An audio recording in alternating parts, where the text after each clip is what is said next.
ថៃបានធ្វើការគម្រាមថានឹងប្រើយន្តហោះចម្បាំង F-16 គំតិចកម្ពុជាឲ្យពិការទាំងស្រុងក្នុងសង្គ្រាមជុំទី3ជាមួយនឹងកម្ពុជាពុកម៉ែបងប្អូនទាំងអស់គ្នានៅប្រហែលថ្ងៃចុងក្រោយនេះសារព័ត៌មានថៃនិងបណ្ដាញសង្គមថៃទាំងមូលបានផ្សព្វផ្សាយអំពីព័ត៌មានពាក់ព័ន្ធទៅនឹងស្ថានភាពព្រំដែនដែលកំពុងតែមានភាពតានតឹងយ៉ាងខ្លាំង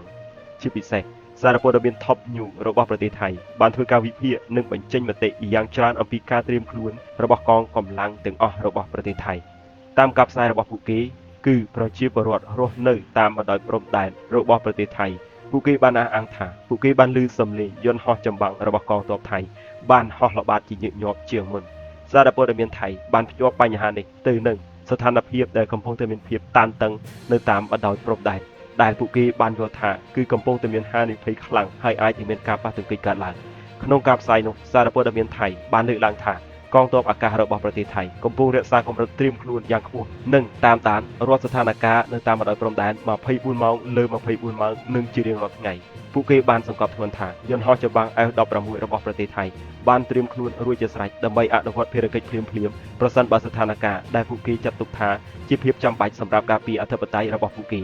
អ្វីដែលគួរឲ្យកត់សម្គាល់នោះគឺសារព័ត៌មាន Top News របស់ប្រទេសថៃបានលើកយករូបភាពយន្តហោះចម្បាំង F-16 របស់ប្រទេសថៃផ្សាយយ៉ាងគគ្រឹកគគ្រេងដោយពួកគេបានអះអាងថាការបង្ហាញកម្លាំងរបស់ F-16 មិនមែនគ្រាន់តែជាការវឹកវើប៉ុណ្ណោះទេប៉ុន្តែវាគឺជាយុទ្ធសាស្ត្រមួយដើម្បីបង្ហាញអំពីសមត្ថភាពរបស់កងទ័ពរបស់ប្រទេសថៃព្រមមានទៅលើប្រទេសកម្ពុជានេះវិភាគសារព័ត៌មានរបស់ថៃខ្លះបាននិយាយថាការបង្ហោះរូបនិងសារព័ត៌មានអំពី F-16 គឺជាផ្នែកមួយនៃយុទ្ធសាស្ត្រផ្លូវចិត្តដែលមានគោលបំណងបង្កើតទំនុកចិត្តរបស់ប្រជាពលរដ្ឋថៃនិងដាក់សម្ពាធផ្លូវចិត្តទៅលើភាគីកម្ពុជាពីព្រោះតែ F-16 នេះគឺបានវាយប្រហារយ៉ាងដំណំមកលើប្រទេសកម្ពុជាហាក់ដូចជាធ្វើឲ្យកម្ពុជាខ្លាច F-16 ទៅហើយមិនត្រឹមតែប៉ុណ្ណោះទេអ្នកវិភាគថៃមួយចំនួនថែមទាំងបានអះអាងថាកម្ពុជាកំពុងបង្កើតការដាក់ពង្រាយកម្លាំងនៅតាមតំបន់ព្រំដែនពួកគេបានលើកឡើងពាក្យចចាមអារ៉ាមថាអាចនឹងមានកងកម្លាំងកម្ពុជារាប់ពាន់នាក់និងសភាវុធធុនធ្ងន់ត្រូវបានដាក់ពង្រាយនៅជិតតំបន់ព្រំដែនមួយចំនួនទោះជាយ៉ាងណាគួរបញ្ជាក់ថាការអះអាងទាំងនេះគឺជាការវិភាគលើកឡើងរបស់អ្នកអត្ថាធិប្បាយសារព័ត៌មានរបស់ប្រទេសថៃតែប៉ុណ្ណោះរហូតមកដល់ពេលនេះពុំទាន់មានភស្តុតាងឯករាជ្យឬសេចក្តីបញ្ជាក់ជាផ្លូវការណាមួយដែលបង្ហាញឲ្យមានភាពច្បាស់លាស់ថាកម្ពុជាគឺកំពុងតែបង្កឲ្យមានភាពតានតឹងនៅតាមបណ្ដោយព្រំដែននោះទេ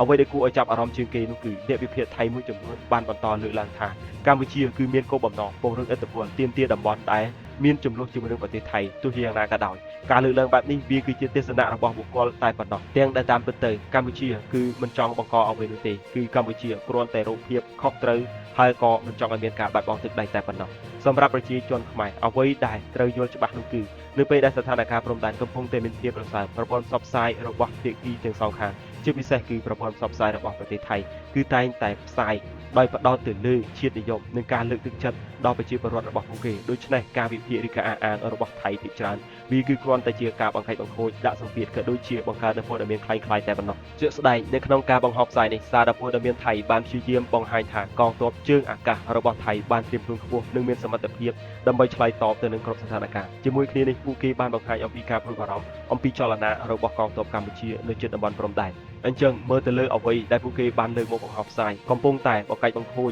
ដាក់កំហុសមកលើប្រទេសកម្ពុជាហើយពួកគេបានបង្ហាញអំពីអំណាចយោធារបស់ពួកគេជាពិសេសគឺប្រភេទយន្តហោះចម្បាំងដើម្បីដាក់បន្ទុកមកលើប្រទេសកម្ពុជាក៏ជាការគំរាមកំហែងមកលើប្រទេសកម្ពុជាផងដែរទោះជាអត់មានព័ត៌មានផ្លូវការណាមួយថាពួកគេកំពុងតែធ្វើការគំរាមកំហែងមកលើប្រទេសកម្ពុជាយ៉ាងណាក៏ដោយ F-16 របស់ប្រទេសថៃគឺពិតជាកំពុងតែមានការត្រៀមលក្ខណៈរួចជាស្រេចទៅហើយពួកគេគឺកំពុងតែយកចិត្តទុកដាក់នៅមានការฝึกฝนញឹកញាប់ពិតប្រាកដដែលពួកគេហាក់ដូចជាបង្ហាញថាពួកគេត្រៀមខ្លួននៅក្នុងការប្រយុទ្ធជាមួយនឹងប្រទេសកម្ពុជាគ្រាន់តែថាពេលនេះគឺពួកគេមិនអាចធ្វើបានពីព្រោះតែអត់មានហេតុផលសមរម្យដូច្នេះហើយបានជាពួកគេព្យាយាមបង្កាច់បង្ខូចថាកម្ពុជាគឺជាអ្នកបង្ករឿងទៅវិញទាំងដែលតាមពិតគឺពួកគេទេដែលជាអ្នកចង់បង្កហេតុ